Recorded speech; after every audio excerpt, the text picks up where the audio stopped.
Qual é, galera? Bem-vindos ao meu canal Na Cozinha com o Felipe. No vídeo de hoje eu vou ensinar uma das receitas mais pedidas lá no início do canal. Demorou, mas finalmente vai sair.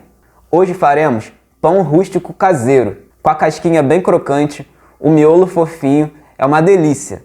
Eu tenho certeza que vocês vão gostar e você não vai mais precisar ficar na dependência de padaria. Você pode fazer aí na sua casa. Então, bora cozinhar!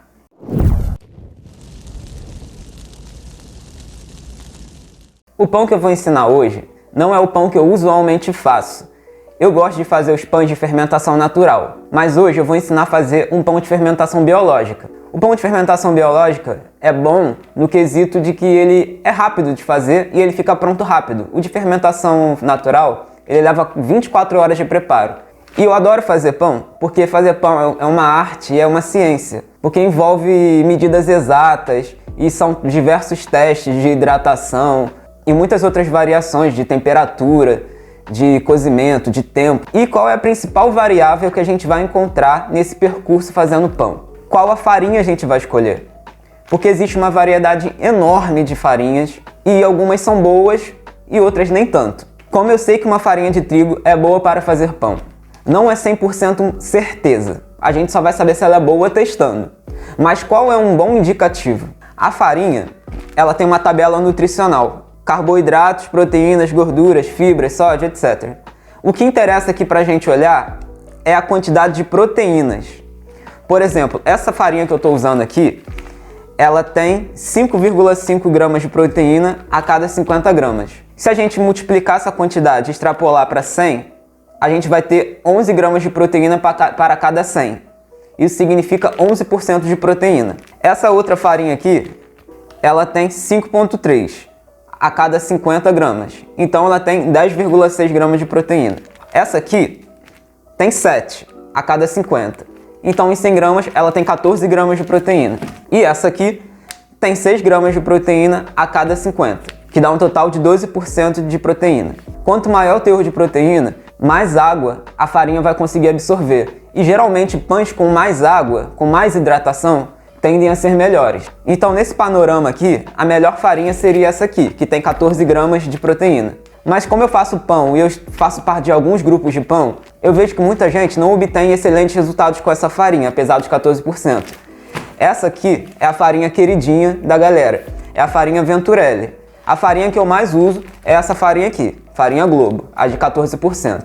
E a farinha que mais utilizada por todos é a farinha rosa branca, que você encontra acho que em todos os mercados e ela custa por volta de R$3, não é uma farinha cara e muita gente consegue excelentes mesmo resultados usando essa farinha daqui. Mas hoje, como vocês podem ver, meu saco tá vazio, então eu vou fazer com a farinha Globo.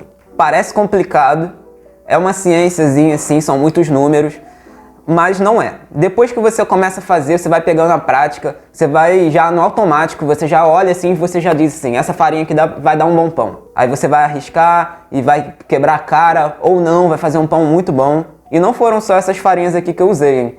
Eu já usei muitas farinhas, eu tô sempre no mercado olhando assim as farinhas e procurando testar, porque eu quero achar uma que tem o melhor custo-benefício possível e até o momento é essa aqui que tá sendo pra mim. Como eu disse também, o pão é quase uma ciência exata, né? A gente precisa de uma certa precisão.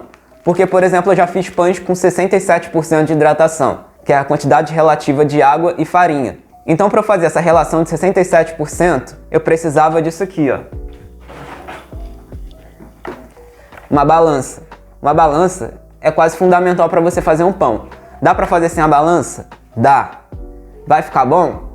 Há grandes chances de ficar bom. Mas pode dar errado dependendo das medidas que você usar. Mas não se preocupe, as medidas que eu for usar para esse pão, eu vou colocar lá na descrição, já com a conversão para xícaras, colheres, para fazer da forma mais precisa possível, usando as medidas que a gente tem em casa, tipo xícaras, colheres, aqueles copos graduados. Então vai dar certo. Vamos começar aqui o nosso processo. A mágica do pão acontece com 4 ingredientes apenas: a farinha, água, sal e fermento. Simples, apenas isso. E a gente vai conseguir o nosso pãozinho. É lindo de fazer um pão e é muito prazeroso.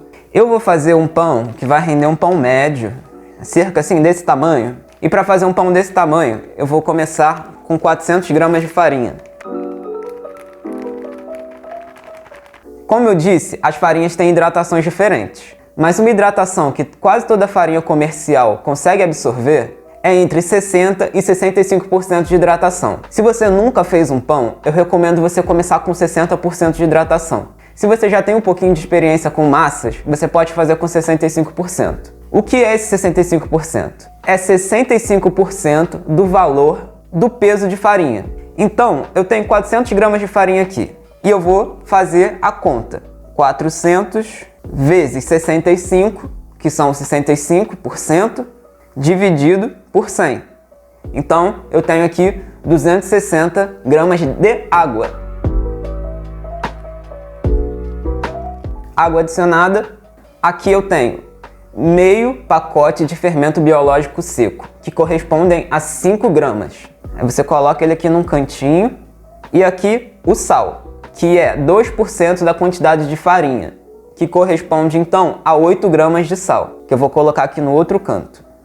Não tem mistério, é só misturar. Teve gente que ficou chocada aqui no vídeo da esfirra, se eu não me engano, porque eu falei que tinha que misturar e misturei com o dedo. Mas é que a gente já vai colocar a mão na massa, então não tem problema. Mas se você quiser, começa a misturar isso aqui com uma colher. Eu vou na mão mesmo. E agora que a gente está incorporando essa farinha com a água, que você começa a ter noção da hidratação da sua massa. Se ela ficar muito seca, isso significa que ela recebe ainda um pouco mais de água. Como eu fiz a minha com 65%, eu já estou esperando que ela vai ficar uma massa um pouco mais seca do que eu geralmente costumo trabalhar. Pessoal, só lembrando que o que eu estou fazendo aqui não é sova, é apenas incorporar. Eu só estou misturando essa massa. Agora que eu já consegui que isso aqui esteja tudo homogêneo, eu vou tampar isso aqui e deixar ele quietinho por 10 minutos. A massa tá assim um pouco pegajosa, tá grudando na mão. Depois desses 10 minutos, a farinha já vai ter absorvido um pouco dessa água, já vai ter começado a formação do glúten, e aí ela vai ficar uma massa mais forte, mais elástica e menos grudenta. Então já tá tudo ok aqui, eu vou tampar e daqui a 10 minutinhos eu volto. 10 minutos depois, vamos ver como tá a massa, se já teve alguma leve diferença. Sim, minha massa já tá um pouquinho mais firme, um pouquinho mais elástica. Então agora é o momento que a gente vai começar a sova. Você coloca ela numa bancada, dá start na sova. Sova não tem mistério, galera. A massa tá bem pegajosa, ó, dá pra ver. Se você tiver uma espátula, você usa pra ir raspando ela. Aí o que a gente vai fazer? Empurrar, puxar, vira. Empurra, puxa, raspa, empurra, puxa. E a gente vai fazendo isso aqui até a massa começar a ficar lisinha, tiver com estrutura. Depois que eu sovar aqui, eu vou mostrar pra vocês como ela fica.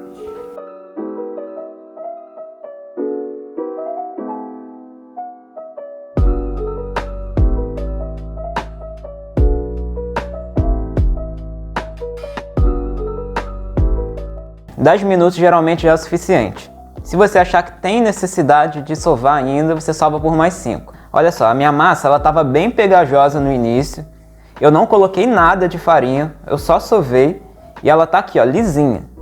Lisinha, lisinha, lisinha. Ela tá elástica. E é isso, galera, esse ponto aqui que a gente quer chegar. Boleei minha massa, coloquei ela aqui no bowl e ela vai fazer a fermentação. Essa fermentação vai levar cerca de 1 hora. Você cobre a sua massa e deixa ela ali quietinha. Esse tempo vai ser variável. Vai depender da temperatura do dia, da temperatura da sua cozinha. Aqui tá beirando os 28 graus, tá um dia quente. Então eu acredito que isso aqui vai levar 1 hora mais ou menos. E a gente quer que ele praticamente dobre de volume. Não deixa ele ficar muito tempo. Porque se ele crescer demais, ele vai perder essa estrutura que a gente criou. Aí vai ficar um pão achatado. 1 horinha depois, já dá pra ver que o pão cresceu bastante. Você pega um pouquinhozinho de farinha, espirra assim, ó, na sua bancada e coloca a sua massa. Lembra? A massa tava pequenininha assim, parecia que ia dar um pão bem feio. Agora ela tá grande, bonita, aerada. E a gente tem que cuidar aqui pra gente não perder esse ar que tá aqui nessa massa. Agora aqui de pertinho, galera, vamos ver. Você estica ela levemente, tenta não ficar amassando muito. Não é pra modelar com rolo, é só com os dedos mesmo.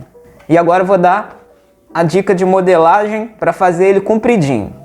Com esse retângulo feito, a gente vai tentar puxar uma espécie de um triângulo. Evita botar muita farinha, porque quando a gente bota muita farinha, a massa não cola. Já dá pra ver que isso aqui tá tipo um triângulo, né? Agora a gente vai pegar essa ponta aqui e ir rodando, empurrando.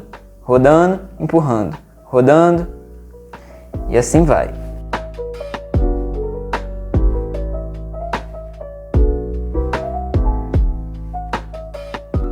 Aí ele tá compridinho, só que tá com essas pontinhas feias. Vou virar pra vocês verem. Tá vendo? A pontinha tá feia. Aí você vai fechando e empurrando ela pra dentro. O outro lado agora. Você pode ver, galera, eu não tô usando nada de farinha pra modelar, ela tá soltinha. Aí depois que ele já tá modeladinho, o que que você faz? Vira ele, faz assim com a mão e tenta trazer, empurrando ele, assim. Quando a gente faz isso e traz a massa, a gente gera uma tensão aqui nessa superfície. Você pode ver que aqui em cima ele vai ficando cada vez mais esticadinho. Se ele der bolhas, você dá uma estouradinha delas assim com a ponta dos dedos e retorna a esticar. Agora que o pão já está modeladinho, a gente vai colocar ele na assadeira. Existem 1000 formas de assar um pão. Eu vou ensinar para vocês a forma que talvez seja mais acessível. A gente vai precisar de 2 assadeiras. Uma assadeira a gente vai colocar o pão e a outra a gente vai colocar água. Por que água? Porque os pães, para ficarem com aquela casquinha, eles precisam de vapor dentro do forno. E como a gente não tem o forno com injeção de vapor, a maioria das pessoas não tem, a gente vai ter que gerar esse vapor manualmente. Aí a gente vai precisar dessa assadeira com água quente. Como eu tenho uma pedra refratária, eu não vou colocar ele na assadeira, eu vou colocar ele direto na pedra. Mas eu vou usar a assadeira de vapor. Para fazer o vapor, eu vou usar essa forma aqui de bolo inglês, porque ela ocupa menos espaço no meu forno. Então eu vou colocar ele aqui, nesse meu tapetinho de teflon, porque daqui eu jogo direto ele na pedra. E ele vai repousar aqui por cerca de mais 30 minutos. O que você vai fazer agora? Vai lá e liga o seu forno para deixar ele aquecendo. Você coloca ele na temperatura máxima. Meu forno já está ligado, está aquecendo. Aí o que você faz? Pega a sua assadeira da água, que você vai colocar água, e já coloca lá no forno porque ela tem que esquentar junto. Porque quando a gente for colocar água aqui dentro, ela vai estar bem quente e quando a água bater, ela já vai gerar vapor instantaneamente. Então já coloca ela para aquecer. Meia hora de descanso aqui já, o pão já deu uma crescidinha. Aí agora a gente vai ter que fazer aqueles cortes para ficar bonito. Você vai usar uma lâmina, a minha tá aqui na navalha, mas se você não tiver isso, não tem problema, é só você pegar a lâmina com a mão e fazer o corte. Eu vou fazer 3 cortes na diagonal. Mas se você quiser, você pode fazer um corte grande assim, ó, no sentido do comprimento. Que geralmente os pães rústicos são feitos assim. Você faz um corte firme, você passa de uma vez. Assim, ó.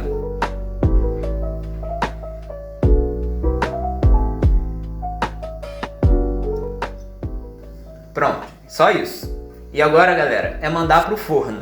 Você vai colocar o pão e já prepara um copo d'água ou uma garrafa d'água para você colocar na forma que está lá aquecendo. Aí, forno, você vai marcar 15 minutos e vai tirar a forma com a água e tampar o forno e deixar por mais 30 minutos. Pode ser mais tempo a depender do seu forno e do seu gosto. Se você gosta do pão mais douradinho, você deixa ele um pouquinho mais lá. Eu vou botar meu pão pra assar e daqui a pouco eu volto aqui. Galera, só lembrando que não precisa colocar muita água. Eu coloquei só um pouco, deu cerca de um dedo de altura assim na forma. Porque se você colocar muito, ele vai demorar demais para fazer vapor. Então não precisa de muito. Se você não tiver alguma forma boa para botar no forno e tiver um borrifador, você pode usar ele. Quando você colocar o pão, você borrifa bastante água assim, de preferência nas paredes do seu forno. E de 5 em 5 minutos você abre rápido, borrifa e fecha. Aí você deve fazer isso umas 3 vezes, que vai somar esses 15 minutos de vapor. Só isso, galera, que eu esqueci de avisar. Tá lá assando meu pão, daqui a pouco eu volto para provar ele com vocês. Pãozinho assado, 15 minutos com vapor e 30 sem vapor. E ele ficou assim, ó, bonitão. Vai falar que não deu vontade de comer. Aí eu tiro do forno e coloco em cima de uma grade dessas. Se você não tiver disso aqui, você coloca ele em cima lá da boca do fogão. E tem que esperar ele esfriar por completo até cortar. Não adianta ficar com pressa de querer comer ele quentinho, porque senão a textura dele não fica muito legal. Tem que esperar esfriar. O meu já tá frio, então vou dar as honras e partir esse pãozão aqui pra gente.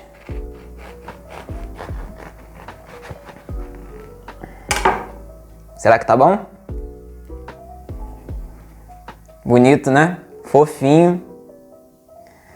O cheiro tá maravilhoso. Perfeito para você comer com uma manteiga, com uma geleia, ser um acompanhamento para uma sopa, para você fazer brusquetas. Cara, o cheiro disso aqui tá muito bom. E ele tá super macio, olha só. Eu gosto de comer um pãozinho com um pouquinho de azeite. Um pouquinho de azeite, com uma manteiguinha, nem se fala. Vou provar aqui.